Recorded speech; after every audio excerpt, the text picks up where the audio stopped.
everydaytaichi.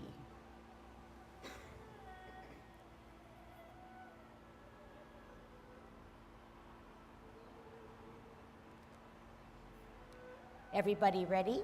Let's warm up. Hands at your waist, turn your neck. 1, 2, 3, 4. Turn it fully and then finish it with a nod. 9, 10. Stretch your neck. Point your chin out, draw it back. 2, 3, 4, 5, 6, 7, 8, 9, 10. Turn your shoulders. 1, 2, 3, 4, 5, 6, 7, 8, 9, 10. Other way, lift them up, curl them round. 2, 3, 4, 5, 6, 7, 8, 9, 10. Expand your chest. 1, 2, 3, 4, 5, 6, 7, 8, 9, 10. Waist exercise. Interlock those fingers. Keep your arms closer to your ear as you force your hips and waist to look at the heel of your opposite foot. 4, 5, 6, 7. And why is this exercise really important is because we have to learn to keep our hips and waists very flexible so that they can power our movements. Airplane. 1, 2, 3, 4, 5, 6, 7, 8, 9, 10. Touch toe. The same way you go down, which is touching your legs, you come up the same way by touching them on the upstroke. 2. So it's almost like a self-massage at the same time being a back and waist exercise.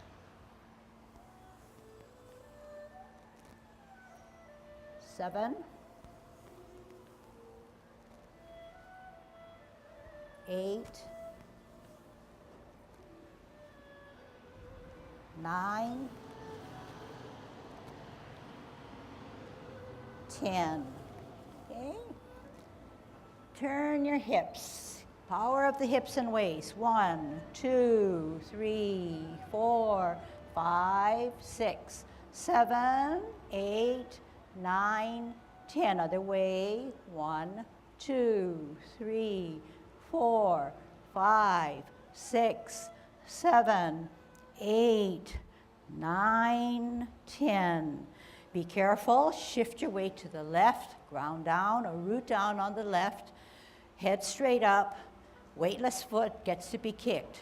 Right foot. Here we go. 1, 2, 3, 4, 5, 6, 7, 8, 9, 10. Shift your weight to the right. Weightless foot left. 1, 2, 3, 4, 5, 6, 7, 8, 9, 10. Kick your butt. Shift your weight. 1, 2, 3, 4, 5, 6, 7. You want to shift your weight. 9, 10. Turn your knees. 1, 2, 3, 4, 5, 6, 7, 8, 9, 10. Other way. 1, 2, 3, 4, 5, 6, 7, 8, 9, 10. Heisman, opening up our span, parallel feet. Choose the right side, okay? Right direction. Right hand on the outside, cross, and sit on the right foot. 1, 2, 3, 4, 5, 6, 7, 8, 9, 10. Shift your weight, right hand on the outside. 1, 2, 3, 4, 5, 6, 7, 8, 9, 10. Shift weight, short one. 1, 2, 3, 4, 5. Other way. 1, 2, 3, 4, 5. Okay? So Tai Chi principles for Thursday includes the format of Yang 24. We learned that in order to do good Tai Chi, the principles are used heavily. They are the foundations of Tai Chi. So when we do a golden cockerel, we know that we can swivel or rotate on our axle, the axle being our core or our spine in a general way. So when we shift our weight, which is another principle, we root down on that one side, we come up as we swivel on that axle, and we counterbalance with the hand that goes to the back and the hand that comes to the front, as well as the feet. Okay, they're countering each other. We also learn that we need to, what's that word?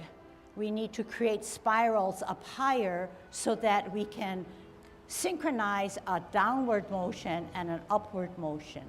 If we don't understand the principle of making our spirals up higher, we might scoop down like this, come up like this, and hardly have any leverage to push down as we come up. So this is sort of a useless hand. So we want to say the spirals are created up higher.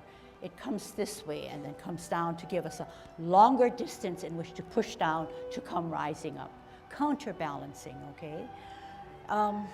We also remember that we're like a marionette or a puppet in that there is a string or cable holding us up through the middle of our skull. So we have to line up our danten vertical points through our skull, through the chest, and through 2 inches below our navel. Actually, always refer to the danten, but those are all center of gravity points.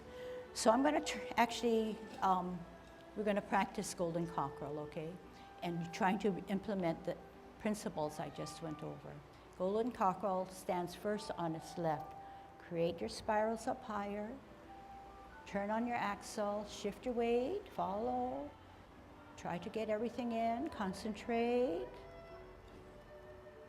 We're not looking for a high kick, but we're looking for a safe kick. We also know that the hand that goes up centers our body rather than borders on any side of us. And the hand that sits to the side of our hip pushes down and sort of comes outward rather than, not too far out, okay? But closer to your hip. And say you want to feel that energy and you want to come up higher, then you have to be able to push down lower. But yet at the same time, keep your vertical danten points all straightened up. Last one, doing very well. So you did some practicing. All right, then we went on to kicking out. When we kick out, it's relatively safe in that we gather our energy through a circular, semicircle movement, swiveling on our axle, putting our right hand on the outside since our right foot's coming up, and we're going to follow the kick. This being the following hand, this being the counterbalancing hand. We don't want to come out this way because it gives us no balance if we don't extend that back hand in the opposite direction. When we do a left kick, we gather the semicircle energy, swivel on the axle, put our left hand on the outside, and then follow the kick going this way, counterbalancing, okay? Here we go. Feet apart, shift weight to the left, right hand on the outside, kick out right.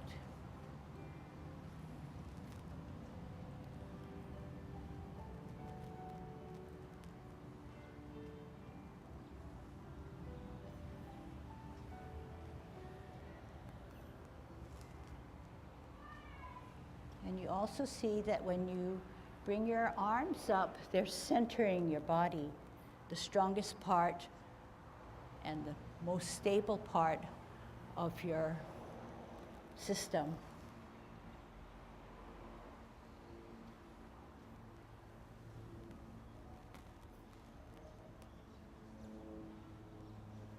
Last set.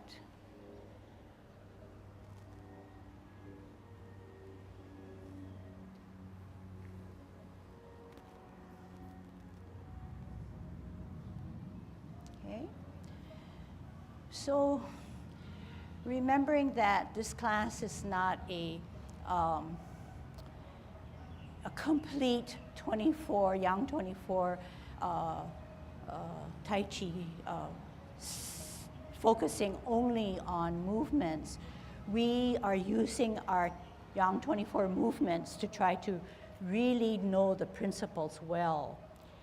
What I'm going to do now is take you from where we started last week, from commencing form, all the way through repulsing of the monkey, but making sure that we are using or implementing the principles.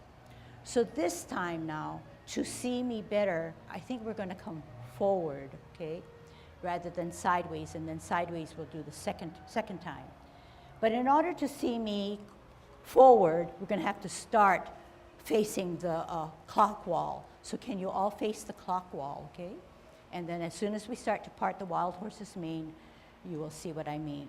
Okay, good Tai Chi posture, dropping the shoulders like a rag doll, keeping our waist and hips loose as well as our knees, but not flexing them, but nice and soft, okay? Tongue on your palate, chin slightly down, not parallel to the ground, and thinking positive and good thoughts. We are at 50-50. You're going to shift your weight to the right, 60, 70, 80, 90 on your toes, lift off 100, 10, 20, 30, 40, 50. Hands rotate to the middle of your thighs. As you elevate, take a deep breath in. At shoulder level, you're going to make yourself small and exhale. Flex your knee, drop your shoulders. Left hand on the bottom, 2 inches below your navel. Right hand on the top, holding your ball on a T stance with your left foot. Weightless. Only the weightless or insubstantial foot can move. We're going to part the wild horse's mane. You're going to come out with your left heel.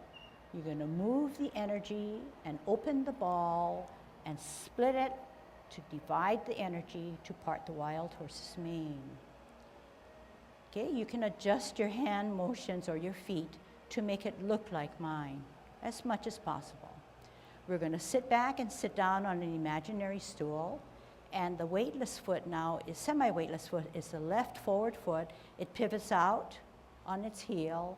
We need the ball for better balance. We step out on our heel of our right foot and do the same to part the wild horse's mane. We're in a bow stance. We're going to sit back and sit down on that stool. We're going to pivot with our right heel as if we're walking into that zigzag direction, making our ball, setting out our left heel to do 3 parting of the wild horse's mane. We're swiveling on our axle. We're definitely shifting our weight. We're going to take a half step. Half step means we're going to set the back foot on our toe as we hold our ball. Weight is on the front or left foot. We're going to spin the ball, and the right hand is going to advance, and we're going to look at it. But the left foot is now on its toe because we're rooting down or weighting down on our back or right foot. We're going to lift the front foot off the ground, point it out, and we're going to be a white crane spreading his wings. So the baby finger of the right hand cuts through the left shoulder blade. Okay, and weight is on the back. We're going to drop the front foot and we're going to bring that top hand so that the elbow comes in, and we're going to bisect as if we're cutting our body in half, coming to our danten. We're going to swirl back and we're going to glance at the back hand. We're in a brush knee multitask situation. So in a multitask, many things are going to happen at once. Do the best you can. You're going to come warming up. You're going to take the top hand and bring it to the ear. Let's see how you do that. Bring the top hand to your ear. Okay, two things are going to happen now. Left hand is going to go down. So two things happen. It's multitasking. But we need three things to happen. We need to set off the ground our heel and place it down. It's on a toe right now, right? You're going to lift off, set it down, and turn your hips and waist as if to brush your knee. We're going to do it 3 times. Sit back, sit down, pivot out, shift your weight, and multitask to brush your knee. So we're going so slowly to make sure that we have the elements, that our balance is not, can't take that long a duration as we spell it out for you. So this is the third brushing of the knee. Each time we did it, we shifted our weight and we rotated on our axle. To get out of brush knee, we're going to take a half step forward on our toe.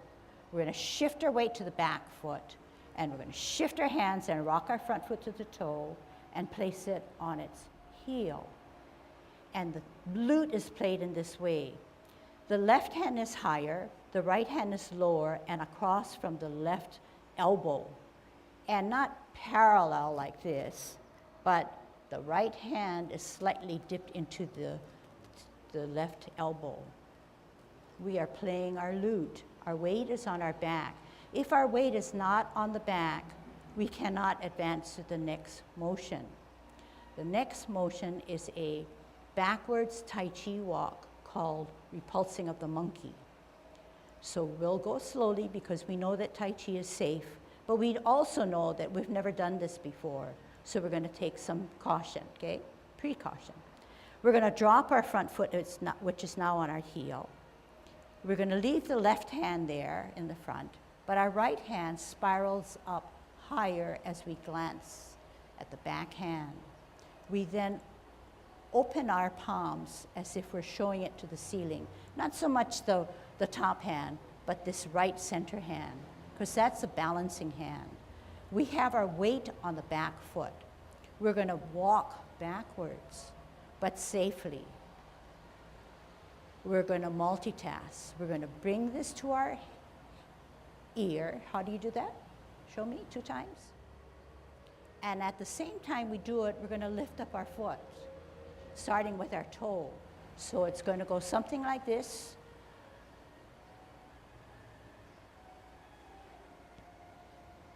And then meet in the middle and repulse the monkey. We have 4 times to do it, so don't worry. Now we look at our left hand. The front hand is centering us. Our weight is on our back. Therefore, we should be on the toe of our front or right foot. We're going to multitask. Lift off the ground, put it to our ear, spin on our axle, and push the monkey away by pushing forward and pulling back. Centering the front hand, glancing at the back hand, foot on the toe of the front, lift off and multitask, ear, toe, swivel on that axle, meet the hands in the middle, repulse a monkey 3. Center, glance at the back hand, lead with the toe, off the ground, ear, toe, heel, repulse the monkey 4. Then we're going to learn a new 5 sets of movements in this form, which now I'll take you sideways, okay? All right.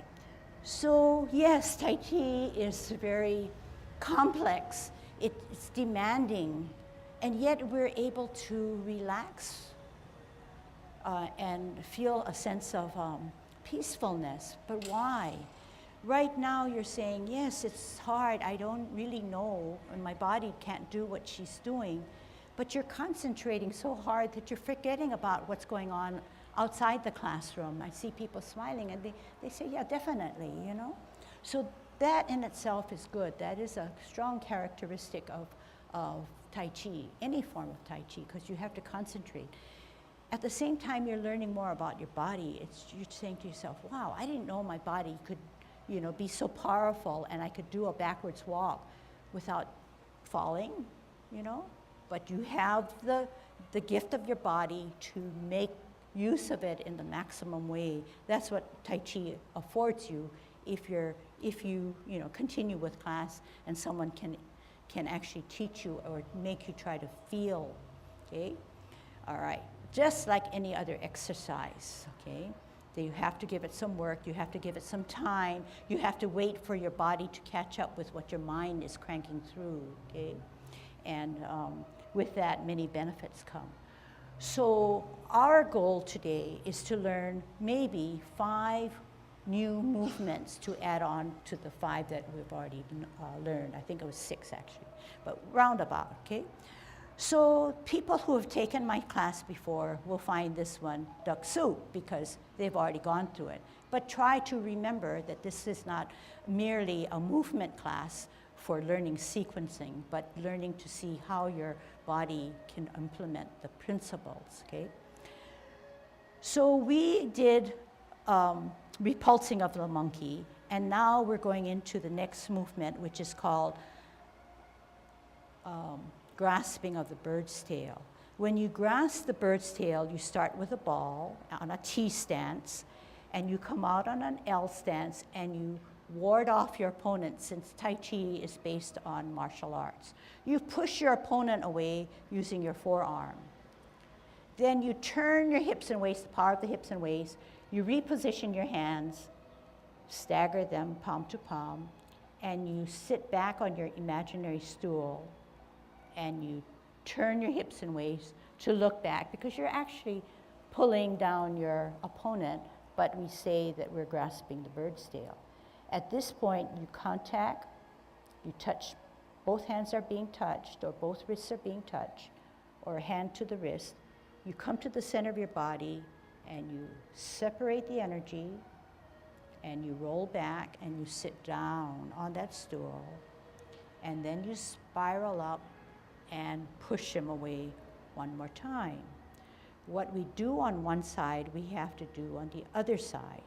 That's Tai Chi. Sit back, sit down, pivot the left foot on its heel, root down, ground down on the left to make a T by holding your ball. We're going to move our hips and waist as we step out with our right heel, and we're going to forearm our opponent. Push him away, but think through it, not powerfully push him away, but the power of the mind. You're going to turn your hips and waist to the right. You're going to reposition your hands, staggered palm to palm. You're in a bow stance. You're going to move the hands through your core, come to your heel of your front foot, turn at the hips and waist as if to grasp the bird's tail. Contact. Put the left hand to your right wrist. Turn your hips and waist. When you get to the middle of your body, push the energy out, separate the energy, and sit back and sit down. And then spiral up and push forward. New movement, next movement. Sit back, sit down, swivel on the axle. You're at this position. The left hand is pointing to a 12 o'clock. The right hand is 2 inches below your navel, as if it's holding a cup. The palms are up. We want to get out to the 9 o'clock position. How are we going to do that? We're going to pivot on our left heel to get to 9 o'clock. And then 2 things happen. We're going to flip our hands and close our feet to move us into a 12 o'clock position. We're using the power of our mind through our hips and waist. Going to move to the 3 o'clock position. two things happen. You're going to flip, ooh, I did something wrong. Flip the hand, open the feet. 12 o'clock, stem cup. 9 o'clock, two things happen. Flip the hands, close the feet. 12 o'clock, you have a stem of your right hand and a cup on the left. Moving into the 3 o'clocks by using your hips and waist, flip the hands, open the feet. 12 o'clock, you have a stem of your left and a cup of your right. 9 o'clock, two things happen. Flip the hand, close the feet. 12 o'clock, stem cup. 9 o'clock, hook the backhand. The 4 fingers surround your thumb, and there's a bend in this elbow. The left hand sweeps across your face. Turn the wrist out, step out, push out. This is called single whip. Can I look? Okay, now ask yourself, are your vertical dantian points lined up? And is your left foot in another block from the back foot? Okay? They should not be in the same block or on the same line. Okay, looks good from here. Okay, looks good from here. Go back to your home. Take your hands down, go back to your original spot. All right, so we said that everything is going to take time and everything looks pretty good, even though it's been only a few minutes. So I'm going to show you what you sort of look like, okay? We said that part of our principle is that we have to ground ourselves on one side to allow the weightless foot to be the moving foot. And we have to swivel on our axle. When we swivel on our axle, our hips and waist help us, okay? Although it seems really, really nice and pretty that Tai Chi has a lot of hands that are creating spirals and flowers, that's because the hips and the waist and the mind is powering the hands. All movements in Tai Chi are core related. What a better way to exercise. We don't want to just use our hands. You know, it's not Tai Chi, but everything is generated through thinking through and then making your hips and waist work for you. So with that, I know you can't see in my mind, but you can see what I mean in I would. What I'm going to demonstrate now, that our core is being used. So I'm rooting down, I come out to the side, I ward off. And I know that I'm in the most optimal position because I have vertical dantian points that are lined up. If I did not know that and I didn't care anything about Tai Chi principles, I would say, here, push you away. I'm going to be falling down because I'm not vertically lined up. I'm not in the best, safest position. So we say, we're smart, so we know we're going to line up our vertical dantian points and only push him at a certain distance and not be a prey to our opponent. Then we're going to say, we're going to grasp the bird's tail or grab him and drag him down.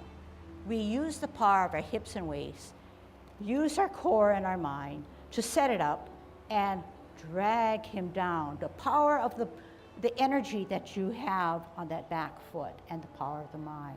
We contact. We know that our center of the body is the strongest. So we push him from the center.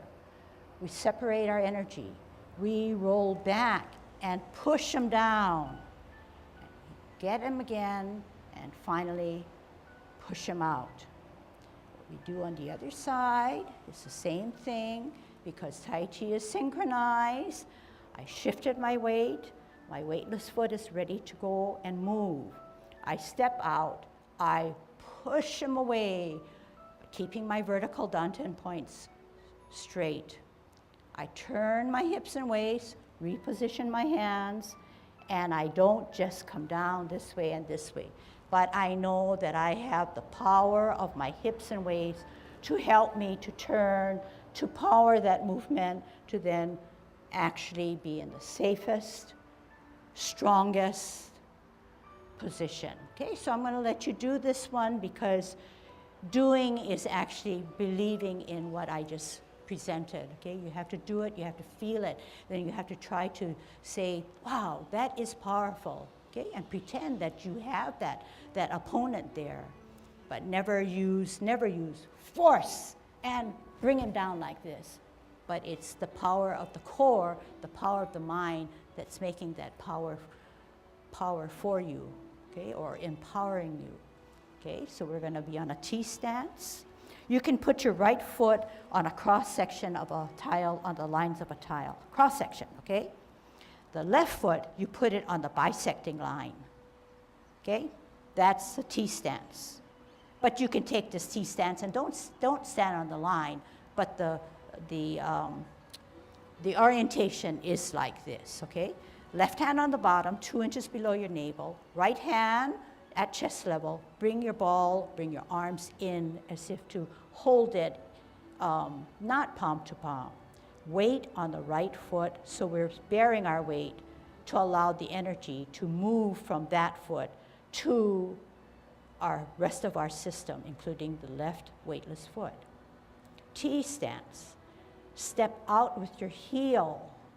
Move the ball. Bottom hand always advances, so left hand comes out to forearm your opponent. Forearm him. Turn your hips and waist, reposition your hands. Now you're going to drag him back, use the power of the back to ground down, contact, move to the center, push him away, separate the energy, roll back, sit down on that power of the back foot, come up, and then spiral forward.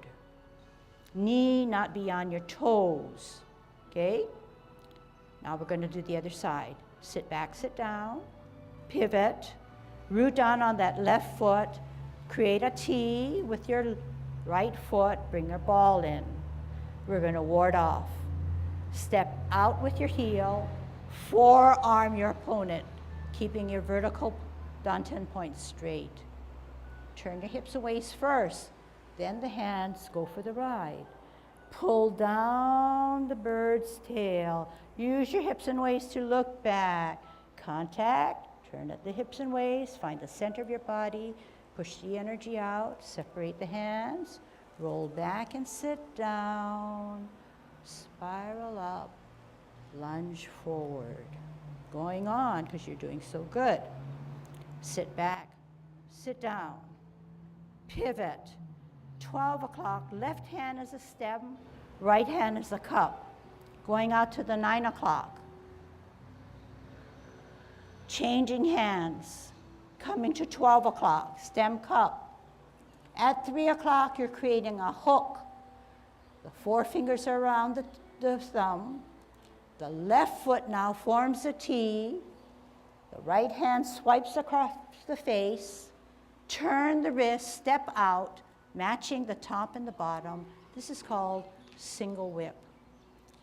You're in a bow stance. The front foot is a bow, like an arrow, and the back foot is the other piece, which is the arrow. The left hand mimics the front foot. The back hook hand is a counterbalance hand, generally matching the right back foot. We're going to get into cloud hands. We're going to sit back and sit down. We're going to turn hips and waist. The left hand is a cup at 12 o'clock. We're going to go out to the 3 o'clock, and this is cloud hands. Make your hands like mine. The weight is on the left foot. We're going to move to the 9 o'clock, being floating clouds. Middle, use your hips and waist. 10, 11, 10, 9 o'clock, two things happen. Flip the hands, close the feet. 12 o'clock, stem cup. Turn your hips and waist. 3 o'clock, two things happen. Flip the hands, open the feet. They're simultaneous motions, but because we're learning, I'm giving you a little split second to do two things. Using your hips and waist, one more time, open. 12 o'clock, stem cup. 9 o'clock, flip the hands, close the feet. Now we need to get out of cloud hands. That's 12 o'clock. We're going to go out to the 3 o'clock, hook the hand. Turn our foot to a T stance. Left hand across the face. We're going to match what we do on the top to the bottom. Step out with the heel. Turn the wrist, push out. Okay, stay there. Okay, good, really good. A lot of good single whips, okay? Relax, go back home. We're gonna learn something beyond that now, okay? The next step we're gonna learn is high pat on the horse. So there are at least 2 or 3 movements in Yang style Tai Chi where there's a horse and we're gonna either go up the horse's mane, or we're gonna pat his mane, okay? So this one's called high pat on the horse. When you pat your horse, after single whip, you're going to take a half step. You're going to sit back, and you notice that when I sit back, the bottom dictates the top. Say that again, watch that again. This is single whip. When I take a half step and I put my weight on the back, my body just does what it needs to do, which is weighted down, weightless foot, and I get the most out of my motion by turning my hands and rooting down even more. Weightless foot, so you know that weightless foot has to do the next motion. It has to lift off and it has to pat the horse going up his mane. It's kind of fancy. Then we're gonna cross as if we're gonna jab the guy, and then we're gonna open our hands and our palms are gonna go down, and we're gonna multitask by going down, creating that spiral, coming up, and we talked about this. Right hand on the outside, right foot coming up, kick out. Then we're going to come down on our heel, and our opponent is standing right in front of us, and we're going to bonk his ears. Okay, the ears are not here. Nobody has a face like that. So we picture a face, and we come here, and it's not power, so I don't have my fist gripped really hard, but softly, and I'm going to bonk him. Look at him as we bonk him. Okay, I'm going to just give you a description now, then we can try it out. Then we're going to sit back. We're going to turn all the way around. How did I do that? The power of sitting back, grounding so that we're safe, and lifting the front portion of our foot to put it on a heel so we can turn all the way around. What am I doing? This way, this way, this way. Gathering my energy again, centering my energy again. Left hand on the outside, left foot coming up, and follow the kick out. Okay? And if we'll have time, we can do serpent. Okay? And I want to make time for serpent because people want to learn that. Okay, 20 minutes. We got a lot of time. All right. So people are cringing because serpent in the grass is a hard motion in that you slither through the grass like a serpent. You come up and you suspend yourself like this, and you think through the process, and you come up as a golden cockerel. And what you do on one side, you have to do on the other side. So we're going to be a serpent again. And the extension of the hands and how the feet move help us with better balance. Okay, so creating that spiral, pushing down. I thought I was going to fall, but I said, hey, I can't fall in front of my students. I've got to concentrate, and I've got to use the stuff that I've been teaching.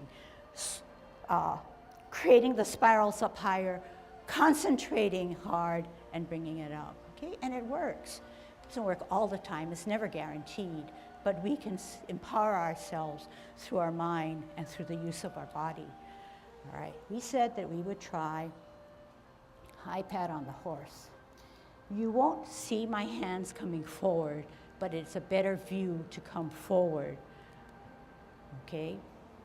Double punch. All right. We have just finished cloud hands, and we're now in a single whip. So 2 feet on 2 different lines, parallel. Drag the right foot back, 45-degree it. Don't give us a wide span, and don't give me a small span. And then just move in this way and say, oh, it's pretty comfortable, or I think I better bring my forward foot back a little bit. But you don't want to be too tight in, okay? Just comfortable, so you can test it by just shifting back and forth. You're in a single whip. Can you be like me? Okay, taking off now. Half step on our toe. Sit back on that back foot. Energy all in the back, while the left foot rises to its toe. Multitasking. Lift off the ground, bring it to the ear, pat your horse in front of you. Got it? Cross at the wrist. Left hand, you can see the palm because you're jabbing that guy, but crossing at the wrist. We're going to step out with our left heel, and both palms are going to go down to gather energy. Step out with our left heel, gather the energy, bring it closer to our dantian. Right hand on the outside, right foot coming up, kick out right. In, drop gently on your right heel, tuck the elbows and arms in, turn them around, bonk the guy's ears. Sit back, sit down. Use that right heel foot to pivot all the way around. Drop your hands down, gather the energy, left hand on the outside, left foot coming up, and kick out left in serpent. Okay? Got it? So, yeah, most of you are saying sort of, but really not at all. But you know what? Remember what I said. We're giving you the experience to learn more about what your body can do by giving you movements that you've never done. If we're not offered movements, you will not discover or know much about your body. But now you say, hey, now I can come this way, now I can come this way, now I can do this, and actually you're shifting your weight and you're coming up closer to your dantian. What are you doing? Centering yourself. What are you doing? Counterbalancing. Hey, whoever taught us to do that? But Tai Chi affords us to do that. Who ever thought about having an opponent and bringing our arms into a certain distance? We don't want to bonk him and have it here. If you do that, you're not centered. You want to bring things closer to your core, so this is in a safe position. Then we're going to say we need to come out, and we need to swivel all the way around. So we come back because we're sitting back. We're trying to alleviate the weight as much as possible to get all the way around. We want to then create a counter and symmetrical. Now we're going to have left hand on the outside, and then we're going to kick left. But what do we do with his hands? We need to get to ground. We need to take care of gravity because something needs to be transitioned, and we need to move to safety. So in a way, it's logical, but it seems very illogical because we've never experienced those sequence of movements ever before, okay? Maybe you've seen it, but to feel it is way different. Any questions so far? Okay, so we're up for the challenge. We have 15 minutes. Wow, that's a lot. Serpent in the grass. When we did Heisman, we opened up our span, we paralleled our feet, and we shifted our weight to the right, and we did this. What did we do? We did this, we did this, we did this, we did that. We shifted our weight, and we tried to sit down, keeping our vertical dantian points in line. We did do this because the upper body has to match the bottom, or the bottom has to be in line with the top. We did not say, stretch out as far as you can and do this. Why? It's obvious I'm not in vertical dantian position, not in optimal prime position, and I will tilt. So why would we practice something that's counterintuitive, counterproductive, right? So here now, we're going to use what we warmed up. We're going to be a serpent slithering in the grass. So in order to be a good serpent, you put your right foot on a cross section of the tile, and that's your rooted foot. The toe of your left foot goes behind your hip, your heel, and you're going to drag it on that line, and that's where that left foot is going to end up. Can I see you figuring that out? So I'm going to turn this way. The right foot is on a cross section, or the corners, and the left toe has to be on that heeled line in a nice span, and it's on its toe. It cannot be forward. It cannot be back. It has to be on that line in that alignment of your heel. All right? So the right hand now has a hook.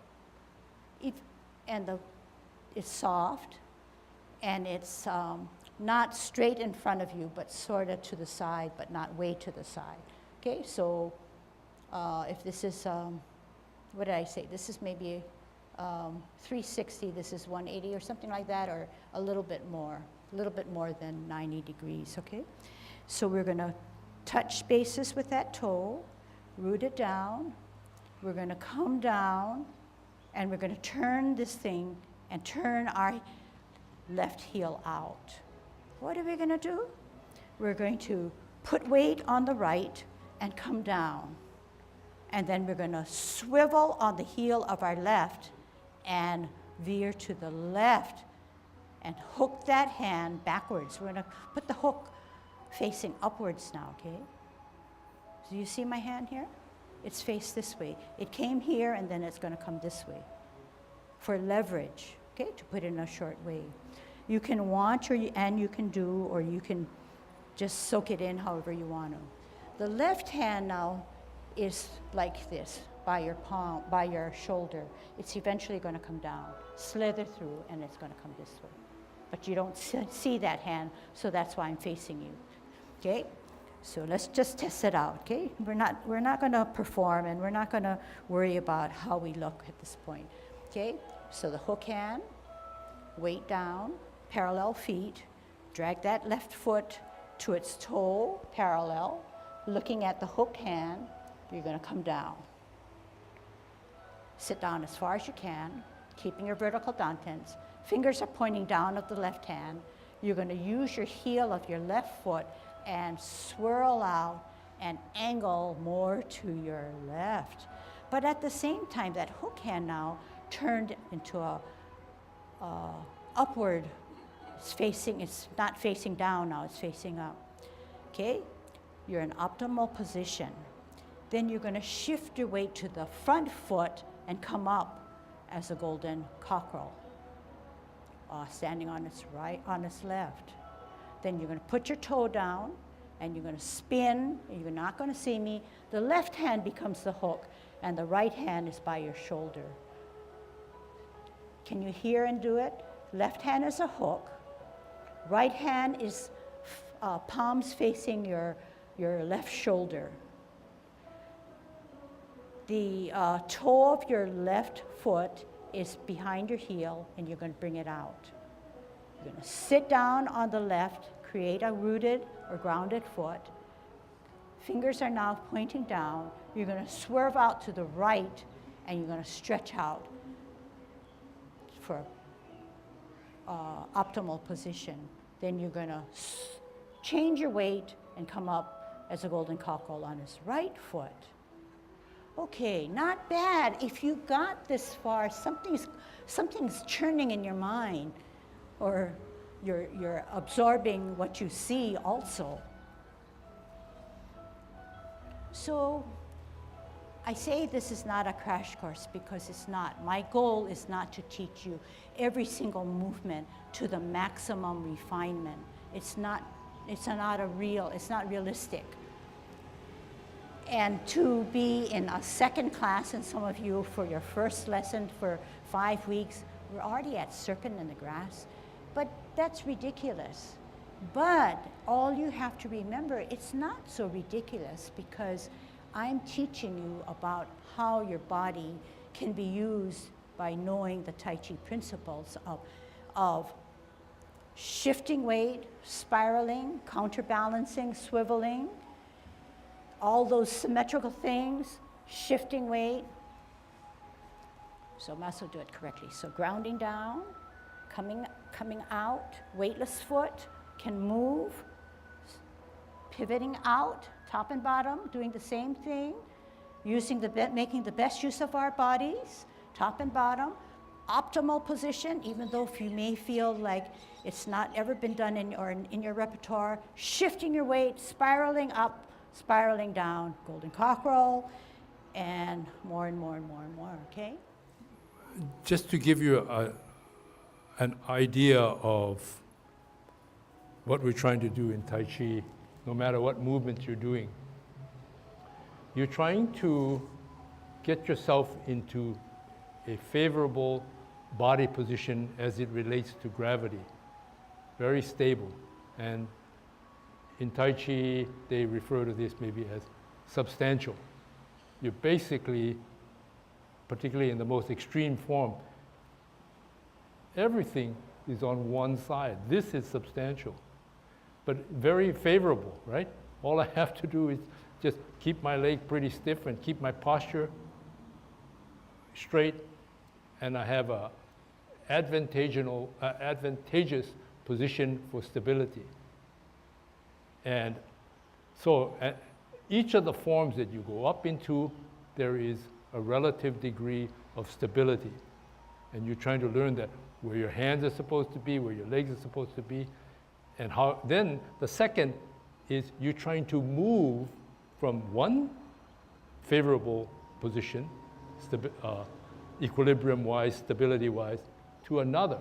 But the tricks that you're trying to learn is posture, learning staying vertical, both to keep you from falling over to one side, and then rotational movement to help you. You know, you have a skater, or maybe you look at I don't know, maybe for the guys that used to be boys, and the girls, unfortunately, they have to use jacks, but we used tops, right?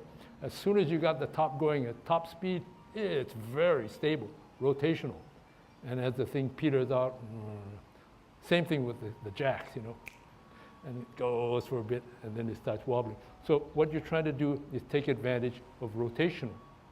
And by the same token, as you're shifting weight besides rotation, you are shifting very vertical Tai Chi posture, and then you're trying to move in a linear fashion, switching from substantial here to relative substantial. Both step is 70-30, not fully like this, okay? And that's basically what you're trying to do. If you sort of think about, hey, I'm moving from this point to this point, I'm standing in sort of goofy positions for now, but look into them and say, hey, when I get into those positions, I can hold the posture with a minimum amount of effort, and it's very stable. And then when I move in a Tai Chi fashion, I'm not out of balance. I'm using strategies to move.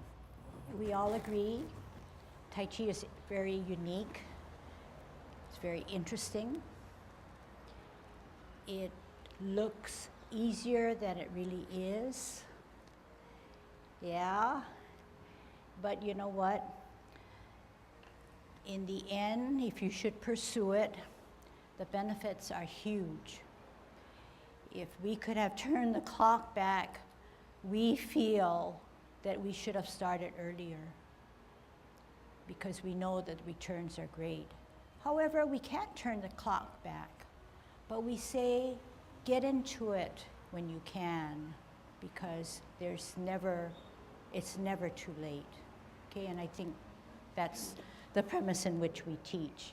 We ask ourselves also, oh wow, we're getting so old. How long more can we teach this, you know, and lug all this equipment? But you just go with the flow and figure it out as it arrives, okay? So I never get to hear you other than talking to you, but is there anything that you would like to say about what you feel about Tai Chi without any, you know, reservation? And I, of course, always want to hear something honest. It helps me to decide what to teach or how to teach it. Any comments at this time? I have to stand on a rock wall that's about 4.5 feet drop right here to pollinate my vanilla flowers.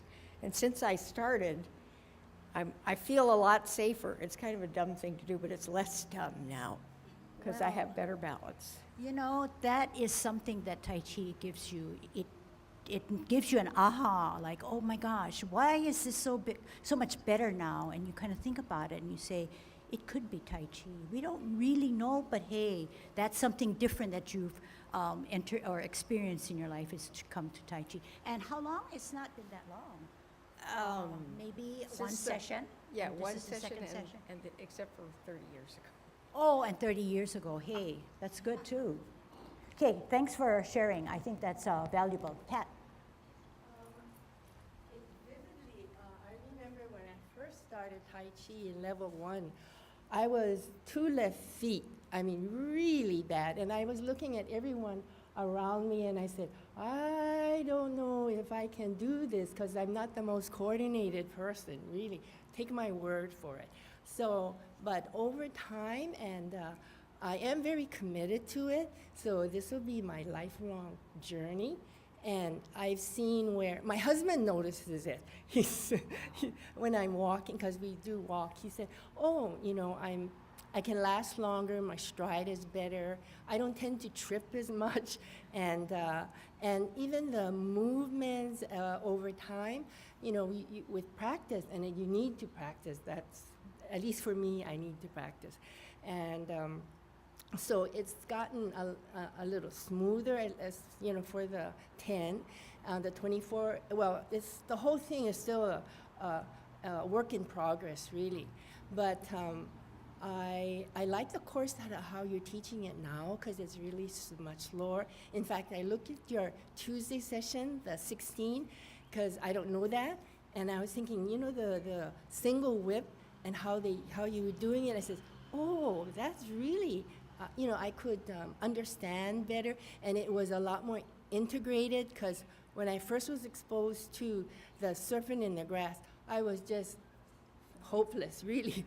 And I had to go back home, and I would, on your video, I would stop it every couple of seconds to see what you're actually doing, and then I would write it down because I don't trust my memory. So when I looked at the 16 this past Tuesday, and you had it really slowed and you broke it down so well, I didn't have to go take my notes and then stop it every couple of seconds. And it's just, I just wanted to see what the 16, you know, what you were doing. So I can say personally, don't give up. I mean, I'm proof of that. You know, it takes practice, though. Yeah. Thank you. I really appreciate what Pat offered, and I think, you know, both Sheila and Pat, we need to give them a little. It's not, and we know it's not easy speaking. Cal wants to say something, but Pat, Kailua, yeah? Kailua, she come Kaneohe. You know, hey, that's really something.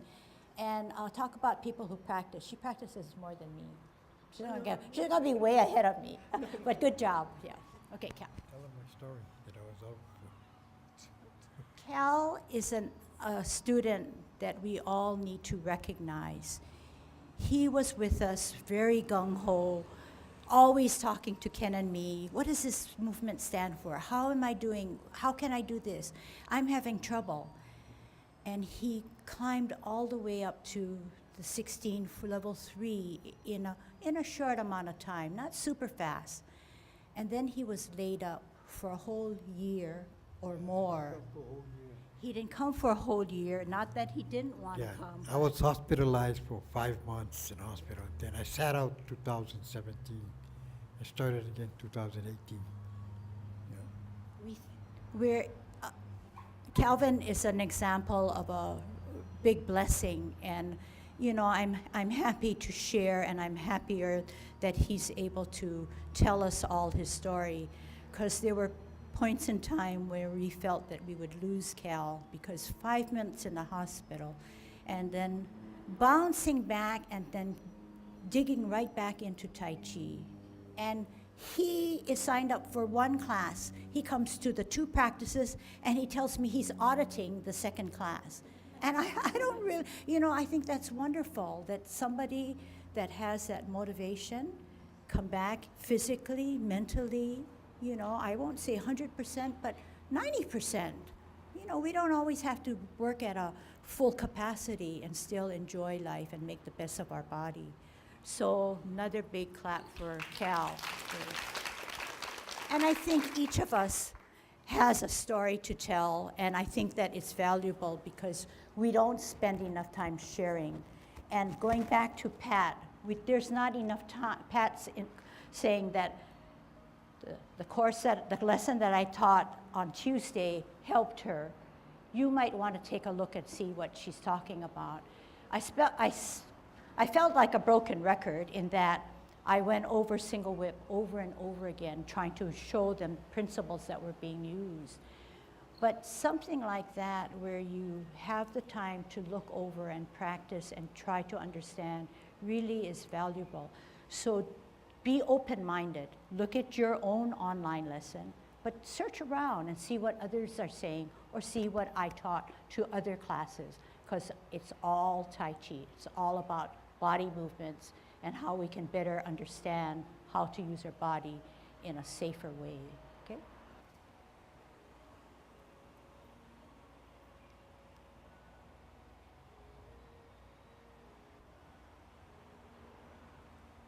Yay, good job. See you next time.